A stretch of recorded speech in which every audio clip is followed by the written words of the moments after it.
If they don't know pretty immediately that you're the one for them, you're probably a placeholder. And this is going to make a lot of people unhappy, and a lot of people have a problem with me, but I'm just going to say it, okay? My husband knew on the first date that I was special. In fact, on the second date, we were sitting across from each other, and I was eating my food, and all of a sudden I had this thought of myself walking down an aisle in a wedding dress.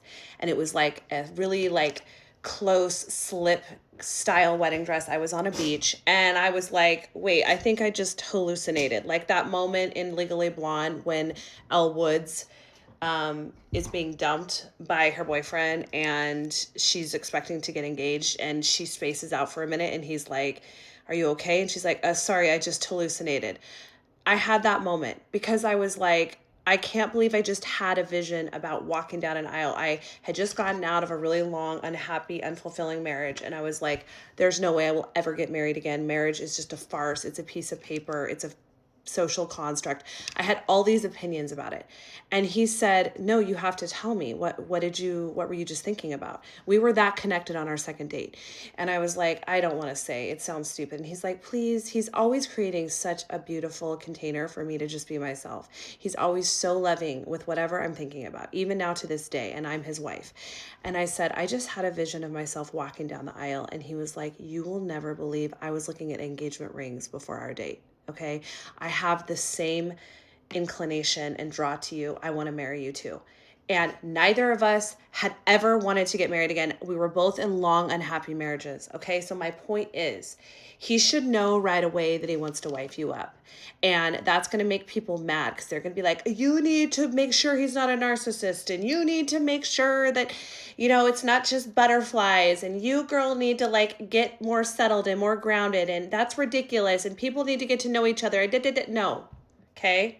If he's marrying you for the right reasons, because he wants to wife you up, he wants to provide and protect you for the rest of your life, he feels the energetic call and drive to step into the position as your heart's safeguard, as your heart's warrior, and protect you and take care of you, and he feels that drive right away because he's in his divine masculine, he's going to want to marry you, okay? And you can take all the time in the world being engaged if that makes you feel better. Have a long engagement. Maybe don't get married. I'm not even focusing on the marriage thing, okay? Because that's not important to me. What's important to me is that your man is committed to you. It leaves you no space in doubting. He's not trying to buy time. He's not trying to give you excuses as to why he cannot commit to you. He wants to purposely, intentionally, without reservation, make you feel safe. And with that, if that's with a ring, if that's with, buying you a home, if that's with being an amazing stepdaddy to your kids, I don't know, whatever that looks like for you. If you have clarified and articulated to him that this thing A makes me feel safe, then he is doing A with vigor, with inspiration, with honor, with strength, with power. He is behind A, whatever A looks like. I'm not focused on marriage, okay? But the point is, he should know pretty quickly. And if he doesn't know quickly and you have to manipulate him to marry you, or he's taking forever and then he finally puts a ring on it, I would be worried about that, because in many cases, a man like that is marrying you for his own selfish purposes. A man like that is marrying you for his own ego and to make himself look good. You're merely an accessory to how he presents to the world. He should know pretty quickly that you're the one that he wants to wife up and commit to and create safety for.